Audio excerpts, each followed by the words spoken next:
Assalamualaikum warahmatullahi wabarakatuh.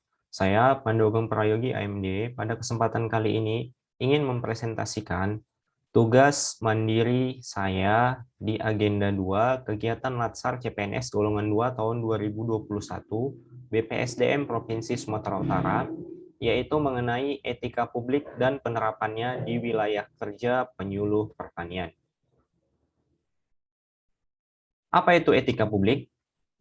Menurut Azyumardi Azra, etika adalah karakter atau etos individu atau kelompok berdasarkan nilai-nilai dan norma-norma luhur. Di lain sisi, menurut Rikokur, etika adalah tujuan hidup yang baik, bersama, dan untuk orang lain di dalam institusi yang adil. Etika publik sendiri merupakan refleksi tentang standar atau norma yang menentukan baik atau buruk dan benar atau salahnya perilaku, tindakan, dan keputusan untuk mengarahkan kebijakan publik dalam rangka menjalankan tanggung jawab pelayanan publik. Menurut Undang-Undang Nomor 5 Tahun 2014 Pasal 4, terdapat 15 nilai dasar etika publik untuk ASN. Yang pertama, memegang teguh ideologi Pancasila. Yang kedua, setia dan mempertahankan Undang-Undang Dasar Negara Republik Indonesia tahun 1945 serta pemerintahan yang sah. Yang ketiga, mengabdi kepada negara dan rakyat Indonesia. Yang keempat, menjalankan tugas secara profesional dan tidak berpihak. Yang kelima, membuat keputusan berdasarkan prinsip keahlian. Yang keenam, menciptakan lingkungan kerja yang non-diskriminatif. Yang ketujuh, memelihara dan menjunjung tinggi standar etika luhur. Yang kedelapan, mempertanggungjawabkan tindakan dan kinerjanya kepada publik. 9. Memiliki kemampuan dalam melaksanakan kebijakan dan program pemerintah. 10. Memberikan layanan kepada publik secara jujur, tanggap, cepat, tepat, akurat, berdaya guna, berhasil guna, dan santun. 11. Mengutamakan kepemimpinan berkualitas tinggi. 12. Menghargai komunikasi, konsultasi, dan kerjasama. 13. Mengutamakan pencapaian hasil dan mendorong kinerja pegawai. 14. Mendorong kesetaraan dalam pekerjaan. Dan 15. Meningkatkan efektivitas sistem pemerintahan yang demokratis sebagai perangkat sistem karir. Dalam praktiknya, etika publik sangat berkaitan erat dengan kode etik. Kode etik sendiri merupakan peraturan yang mengatur tingkah laku dalam suatu kelompok khusus. Sudut pandang kode etik hanya ditunjukkan pada hal-hal prinsip dalam bentuk ketentuan-ketentuan tertulis. Kita sebagai ASN sendiri memiliki kode etik yang tertera secara gamblang dalam Undang-Undang Nomor 5 Tahun 2014 tentang Aparatur Sipil Negara. Dalam Undang-Undang Nomor 5 Tahun 2014 Pasal 5, ada 12 kode etik dan kode perilaku yang harus dipatuhi oleh ASN.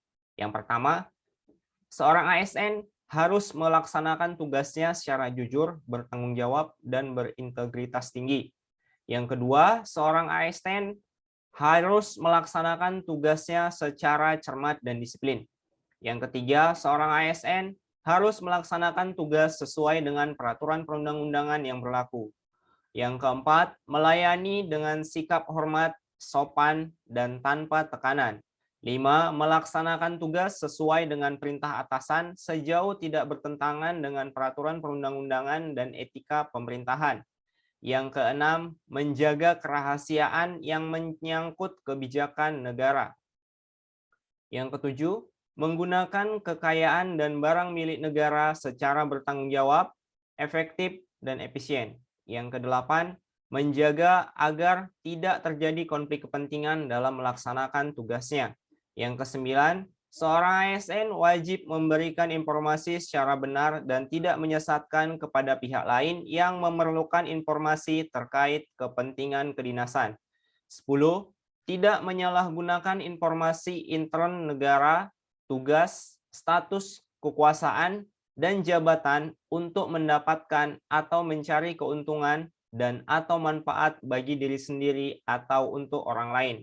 11. Memegang teguh nilai dasar ASN dan selalu menjaga reputasi dan integritas ASN.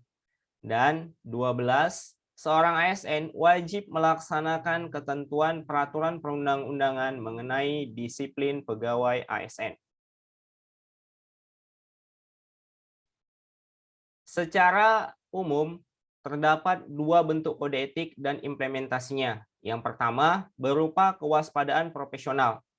Dalam praktiknya, kewaspadaan profesional berbentuk penaatan terhadap kaidah-kaidah teknis dan peraturan-peraturan yang terkait dengan kedudukannya sebagai seorang pembuat keputusan. Yang kedua, kewaspadaan spiritual, yaitu penempatan nilai-nilai kearifan, kejujuran, keuletan, sikap sederhana dan hemat, tanggung jawab, serta akhlak dan perilaku yang baik.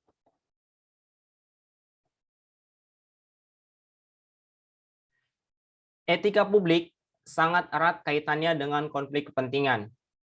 Beberapa konflik kepentingan beresiko mengakibatkan 3 kejadian. Yang pertama, penyalahgunaan kekuasaan. Yang kedua, pengerahan sumber daya publik yang kurang optimal. Dan yang ketiga, peningkatan kesejahteraan rakyat terabaikan. Dalam praktiknya di lapangan, ada banyak kegiatan penerapan etika publik yang dapat dilakukan di wilayah kerja penyuluh pertanian. Yang pertama, melakukan kunjungan rutin ke kelompok tani. Sebagai seorang penyuluh, kami berkewajiban melakukan kunjungan rutin ke kelompok tani dalam rangka monitoring dan membantu petani menyelesaikan masalah yang ada di lapangan. Hal ini sesuai dengan tupoksi kami yang terdapat di Permendagri.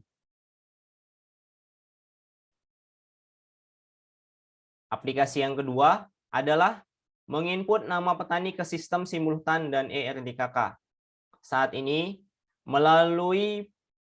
pemerintah melalui Kementerian Pertanian telah mewajibkan penyuluh untuk mendata petani dan menginputnya ke dalam sistem simultan dan ERDKK. Dalam prakteknya, proses penginputan harus dilakukan sesuai dengan data yang sebenarnya, yaitu mengikuti data NIK dan data kartu keluarga yang ada di KK. Contoh penerapan etika publik di wilayah kerja penyuluh pertanian yang ketiga adalah menyalurkan bantuan secara tepat sasaran. Dalam praktiknya, bantuan yang telah didapat dari dinas akan disalurkan ke semua petani yang berhak menerima tanpa memandang suku, agama, dan ras. Mungkin hanya itu yang dapat kami sampaikan. Terima kasih, semoga bermanfaat ya.